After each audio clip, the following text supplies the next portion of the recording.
Hello friends, welcome back to my channel. आज मैं लेकर आई बहुत ही टेस्टी और एकदम रसीले रवा केसरी की रेसिपी। इसे बनाना बेहद आसान है और आज हम इसमें ज्यादा घी का भी इस्तेमाल नहीं करने वाले हैं और ज्यादा मेहनत भी नहीं करने वाले हैं। तो झटपट और एकदम टेस्टी रवा केसरी आज हम बनाते हैं। तो आप ये वीडियो एंड तक जरूर देखें। इसमें मैंने बहुत सारे टिप्स और ट्रिक्स बताए जिससे आपका रवा केसरी फर्स्ट टाइम में एकदम बढ़िया सा और एकदम टेस्टी बने। तो चलिए अब इसे बनाना शुरू कर देते हैं। तो सबसे पहले हम देखते हैं कि रवा केसरी बनाने के लिए हमें क्या चाहिए। तो सबसे पहले यहाँ पे मैंने लिया है आधा कप रवा यानी सूजी लिया है। तो ये देखिए यहाँ पे मैंने बारीक वाला सूजी लिया है। अगर आपके पास मोटा वाला सूजी है तो भी आप उसी से भी रवा केसरी बना सकते हैं, उससे भी टेस्ट एकदम लाजवाब लगता है। और जितना हमने यहाँ पे सूजी लिया है उतना ही हमें यहाँ पे चीनी लेना है। तो हमें यहाँ पे चीनी और सूजी का मात्रा एकदम बराबर ही रखना है, मतलब इक्वल क्वांटिटी रखना है यहाँ पे हमें। तो यहाँ पे मैंने ड्राई फ्रूट्स में लिया है काजू। तो यहाँ पे मैंने 2 चम्मच लिया है और काजू को थोड़ा सा बारीक कट कर दिया है। और साथ में लिया है बादाम, तो इसको भी मैंने थोड़े से लंबे स्लाइसेस में कट कर दिया है। 3 से 4 चम्मच घी लिया है और यहाँ पे मैंने लिया है थोड़े से केसर और साथ में ही लिया है आधी छोटी चम्मच इतना इलायची पाउडर। तो अब चलते हैं टेस्टी रवा केसरी बनाने के प्रोसेस में। तो सबसे पहले यहाँ पे मैंने एक पैन लिया है। पैन को अच्छे से गर्म कर लेते हैं और यहाँ पे हमें सारा प्रोसीजर इसी पैन में कर लेना है। तो यहाँ पे पैन को अच्छे से गर्म कर लेना है मीडियम फ्लेम पे। जैसे ही पैन अच्छे से गर्म हो जाता है तो इसमें हम डाल देते हैं सूजी। तो यहाँ पे हमें सूजी को थोड़ा सा रोस्ट करके लेना है। तो सूजी डालने के बाद इसके ऊपर हम थोड़ा सा 1 चम्मच इतना घी डाल देते हैं ताकि सूजी अच्छे से रोस्ट हो जाए। आप चाहे तो इसे बिना घी डाले भी रोस्ट कर सकते हैं, लेकिन घी डालने से बढ़िया सा फ्लेवर भी आ जाता है और बढ़िया सा रंगत भी आ जाता है। तो हमें यहाँ पे इसे 2 से 3 मिनट तक सूजी को अच्छे से रोस्ट कर लेना है, या फिर तब तक रोस्ट करें जब तक जो सूजी के ऊपर बढ़िया सा कलर दिखे, यानी गोल्डन ब्राउनिश कलर दिखे। जब भी हम सूजी का उपमा या फिर सूजी का हलवा बनाते हैं तो हमें यहाँ पे याद रखना है कि सूजी को थोड़ा सा हल्का रोस्ट करके जब हम सूजी का हलवा या फिर उपमा बनाते हैं तो एकदम खिला खिला बनता है। अगर आप यहाँ पे रोस्ट नहीं करते तो चिपचिपा सा बनता है। तो इस बात का हमें यहाँ पे याद रखना है। तो हमें यहाँ पे मीडियम फ्लेम पे इसे लगातार चलाते हुए अच्छे से रोस्ट कर लेना है। तो ये देखिए यहाँ पे 2 से 3 मिनट हो चुके हैं और यहाँ पे आप देख सकते हैं कि सूजी बढ़िया सा रोस्ट भी हो चुका है और इसके ऊपर बढ़िया सा हल्का ब्राउनिश कलर भी आ चुका है। तो इससे ज्यादा हमें यहाँ पे सूजी को नहीं रोस्ट करना है। तो इस स्टेज पे हम इसे एक प्लेट में निकाल देते हैं। तो यहाँ पे मैंने इसे एक प्लेट में निकाल दिया है और इसे हम साइड में रख देते हैं और इसी सेम पैन को हम थोड़ा सा क्लीन करके लेते हैं। तो ये देखिए यहाँ पे मैंने सेम पैन को थोड़ा सा क्लीन करके लिया है और इसमें हम डाल देते हैं 1 से 1.5 चम्मच इतना घी। तो यहाँ पे हम घी को भी अच्छे से गर्म कर लेते हैं। जैसे ही यहाँ पे घी अच्छे से गर्म हो जाता है तो इसमें हम ड्राई फ्रूट्स को फ्राई कर लेते हैं। सबसे पहले हम इसमें डाल देते हैं काजू और उसी के साथ इसमें हम डाल देते हैं बादाम। तो यहाँ पे मैंने सिर्फ काजू और बादाम का ही इस्तेमाल कर लिया है। अगर आपको ड्राई फ्रूट्स और भी पसंद है तो आप इसमें पिस्ता, चारोली जो आपको पसंद है आप उसका इस्तेमाल कर सकते हैं। तो अब हम यहाँ पे काजू और बादाम को अच्छे से फ्राई कर लेना है गोल्डन ब्राउन हो जाने तक। तो इसे फ्राई करने के लिए 1 से 2 मिनट लग सकते हैं। तो हमें यहाँ पे इसे लो टू मीडियम फ्लेम पे ही फ्राई कर लेना है, नहीं तो ये जल सकता है और जलने के बाद रवा केसरी में इसका टेस्ट अच्छा नहीं आता है। तो इस बात का हमें यहाँ पे याद रखना है कि इसे कंटिन्यूअसली चलाते हुए गोल्डन ब्राउन हो जाने तक अच्छे से फ्राई कर लेना है।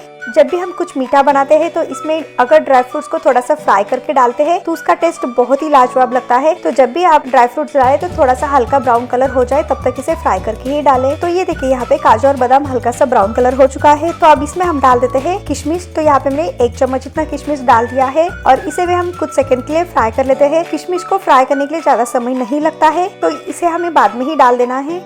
तो ये देखिए यहाँ पे आप देख सकते हैं कि किशमिश में बढ़िया सा फूलने लगा है। तो अब इस स्टेज पे हमें यहाँ पे गैस को बंद कर देना है ताकि जो ड्राई फ्रूट्स है जले नहीं। तो यहाँ पे आप देख सकते हैं कि काजू, बादाम और किशमिश सारे ड्राई फ्रूट्स अच्छे से बढ़िया सा फ्राई हो चुके हैं। तो अब हम यहाँ पे इसे एक बाउल में निकाल देते हैं।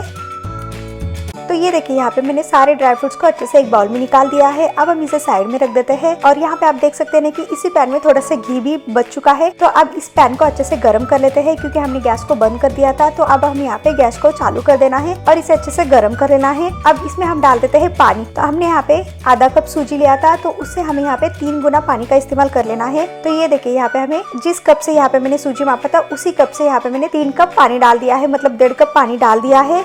और रवा केसरी और भी थोड़ा सा रसीला चाहिए तो आप उसके ऊपर 1/4 कप इतना पानी डाल सकते हैं। मतलब टोटल यहाँ पे मैंने 1.25 कप इतना पानी डाल दिया है। तो आप क्या करना है ना कि इस पानी को अच्छे से गर्म कर लेते हैं मीडियम फ्लेम पे, या फिर आप चाहे तो हाई फ्लेम पे भी कर सकते हैं। लेकिन हमने इसमें ड्राई फ्रूट्स को अच्छे से फ्राई कर लिया था तो पैन थोड़ा सा जलने के चांसेस रहते हैं, इसलिए यहाँ पे आपको मीडियम फ्लेम पे ही पानी को अच्छे से गर्म कर लेना है। और जैसे ही यहाँ पे पानी थोड़ा सा गर्म हो जाता है तो इसमें हम डाल देते हैं केसर। गर्म पानी में केसर का कलर बहुत ही बढ़िया आ जाता है, तो इसमें यहाँ पे केसर भी डाल दिया है और साथ ही साथ डाल देते हैं फ्राई किया हुआ ड्राई फ्रूट्स। तो फ्राई किया हुआ ड्राई फ्रूट्स पानी में डालने से ये थोड़ा सा बॉईल हो जाता है और साथ ही साथ जो ड्राई फ्रूट्स है वो भी थोड़ा सा सॉफ्ट बन जाता है। ड्राई फ्रूट सॉफ्ट बनने के बाद बड़े बुजुर्ग और बच्चे एकदम आसानी से खा सकते हैं, तो इसलिए यहाँ पे हमें ड्राई फ्रूट्स को भी थोड़ा सा सॉफ्ट कर लेना है। तो यहाँ पे ऑप्शनल है, आप चाहे तो इस तरीके से बना सकते हैं, नहीं तो आप ऊपर से भी डाल सकते हैं। तो ये देखिए पानी बढ़िया सा गर्म हो चुका है, तो इसमें हम डाल देते हैं फूड कलर। तो यहाँ पे मैंने 1 पिंच इतना ही फूड कलर डाल दिया है। तो यहाँ पे फूड कलर डालना ऑप्शनल है, आप चाहे तो इसे स्किप भी कर सकते हैं। आज हम रवा केसरी बना रहे हैं, तो इसलिए यहाँ पे मैंने केसरी कलर का थोड़ा सा फूड कलर डाल दिया है और इसे बढ़िया सा मिक्स कर देते हैं। आप यहाँ पे आप देख सकते हैं ना कि इसके ऊपर कितना बढ़िया सा केसरी कलर दिखने लगा है। तो यहाँ पे पानी अच्छे से गर्म हो चुका है, तो इसके ऊपर हम डाल देते हैं सूजी। तो जो हमने रोस्ट करके साइड में रख दिया था, तो उसे हम यहाँ पे डाल देना है। आप चाहे तो इसे एक साथ भी डाल सकते हैं या फिर थोड़ा थोड़ा करके डालते हुए आप इसे बढ़िया सा मिक्स भी कर सकते हैं, लेकिन यहाँ पे मैंने इसे एक साथ में ही डाल दिया है और इसे बढ़िया सा मिक्स कर देते हैं। तो याद रहे कि इसमें बिल्कुल भी गुठलियां ना हो, अगर गुठलियां बन भी जाते हैं तो आप इस तरीके से ब्रेक करते हुए अच्छे से मिक्स कर देना है। तो इस स्टेज पे हमें यहाँ पे फ्लेम को लो टू मीडियम ही रखना है और इसे बढ़िया सा मिक्स कर देना है और याद रखना है कि इसमें बिल्कुल भी गुठलियां ना हो।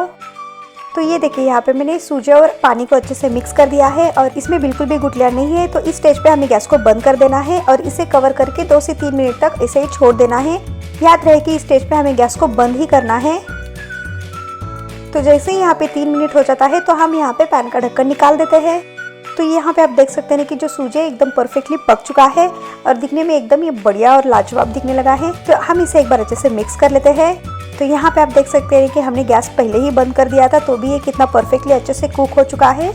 तो जैसे ही यहाँ पे हम इसे अच्छे से मिक्स कर देते हैं, तो इसके बाद इसमें हम डाल देते हैं इलायची पाउडर। इससे फ्लेवर और टेस्ट दोनों बहुत ही बढ़िया आ जाता है और साथ ही साथ इसके ऊपर हम डाल देते हैं चीनी। तो यहाँ पे हमने जितना सूजी लिया था उतना ही यहाँ पे मैंने चीनी लिया है और इसके ऊपर हम डाल देते हैं 1 चम्मच घी। यहाँ पे घी डालना ऑप्शनल है, लेकिन अगर आप इसके ऊपर घी डालते हैं तो इसका टेस्ट बहुत ही लाजवाब लगता है। तो यहाँ पे आप देख सकते हैं कि मैंने यहाँ पे 4 चम्मच घी लिया था, तो भी उसमें से भी 1 चम्मच घी बचा है। तो आज हमने ये रवा केसरी बस 3 चम्मच में ही बनाकर तैयार कर लिया है। हम यहाँ पे इन सबको अच्छे से मिक्स कर लेते हैं। तो यहाँ पे ये सूजी हल्का गर्म रहता है, तो इसकी वजह से चीनी डालने के बाद ये बढ़िया सा पतला हो जाता है। तो याद रहे कि हमें बिल्कुल भी गैस चालू नहीं करना है और इसे बढ़िया सा मिक्स कर देना है और इसमें भी हमें बिल्कुल भी गुठलियां नहीं होने देना है। अगर हो भी जाते हैं तो इस तरीके से आप इसे मिक्स करते समय ब्रेक कर सकते हैं। चीनी ऊपर जब डालते हैं तो ये चाशनी के फॉर्म में नहीं बनता है और ये सूजी हलवा खाने में बहुत ही लाजवाब लगता है। तो आप इस तरीके से एक बार बनाकर जरूर ट्राई करें। तो हमें यहाँ पे सिंपल प्रोसीजर याद रखना है कि बस हमें यहाँ पे सूजी को अच्छे से पका लेना है, उसके बाद हमें यहाँ पे गैस को बंद कर देना है, उसके बाद ही हमें यहाँ पे इलायची पाउडर और साथ ही साथ चीनी डाल देना है और बढ़िया सा मिक्स कर देना है। तो यहाँ पे आप देख सकते हैं कि बढ़िया सा बिना चाशनी वाले सूजी का हलवा परफेक्टली और एकदम टेस्टी और एकदम रसीला बनकर तैयार हो जाता है। तो इस तरीके से यहाँ पे मैंने इन दोनों को अच्छे से मिक्स कर लिया है। अब हम यहाँ पे इसे भी अच्छे से कवर कर देते हैं। इसे भी हमें 2 से 3 मिनट तक ऐसे ही छोड़ देना है। तो जैसे ही यहाँ पे 2 से 3 मिनट हो जाता है तो हम यहाँ पे पैन का ढक्कन निकाल देते हैं। तो ये देखिए यहाँ पे हमारा बढ़िया सा एकदम रसीला रवा केसरी परफेक्टली बनकर तैयार है। तो यहाँ पे आप देख सकते हैं कि मिक्स करते समय ये दिखने में कितना लाजवाब और कितना बढ़िया दिखने लगा है। जब हम चीनी की चाशनी बनाते हैं तो ये थोड़ा सा स्टिकी बन जाता है। तो लेकिन यहाँ पे आप देख सकते हैं कि हमने बिल्कुल भी बिना चाशनी के बनाया है और शुगर को हमने बिल्कुल भी कुक नहीं किया है। इसकी वजह से ये दिखने में एकदम परफेक्टली और एकदम ही खिला खिला दिखने लगा है, मतलब ये बिल्कुल भी चिपचिपा सा नहीं है। तो इस तरीके से रवा केसरी खाने में बहुत ही लाजवाब लगता है और ये बच्चों से लेकर बड़ों तक सबको बहुत ही पसंद आता है। तो अब चलते हैं इसे सर्व करने के प्रोसेस में। तो यहाँ पे मैंने एक सर्विंग प्लेट लिया है और इसमें हम डाल देते हैं टेस्टी रसीलेदार रवा केसरी। तो यहाँ पे आप देख सकते हैं कि जो रवा केसरी है दिखने में कितना परफेक्टली और कितना सॉफ्ट और कितना बढ़िया सा दिखने लगा है। तो आज हमने बिना मेहनत किए, बिना ज्यादा गैस जलाए और बिना ज्यादा घी डाले एकदम टेस्टी और एकदम बढ़िया सा रसीला रवा केसरी बनाकर तैयार कर लिया है। तो आप इसे एक बार बनाकर जरूर ट्राई करें। कोई भी फेस्टिवल हो उस टाइम पे भी बना सकते हैं या फिर घर में कोई मेहमान आ जाए तो उनके लिए आप बढ़िया सा रवा केसरी बनाकर खिला सकते हैं। सबको ये बहुत ही पसंद आ जाता है। सिंपल तरीके से एकदम परफेक्टली कम समय में झटपट से बनने वाले रवा केसरी परफेक्टली बनकर तैयार है। आप इसे गर्मा गर्म खा सकते हैं, खाने में बहुत ही लाजवाब लगता है।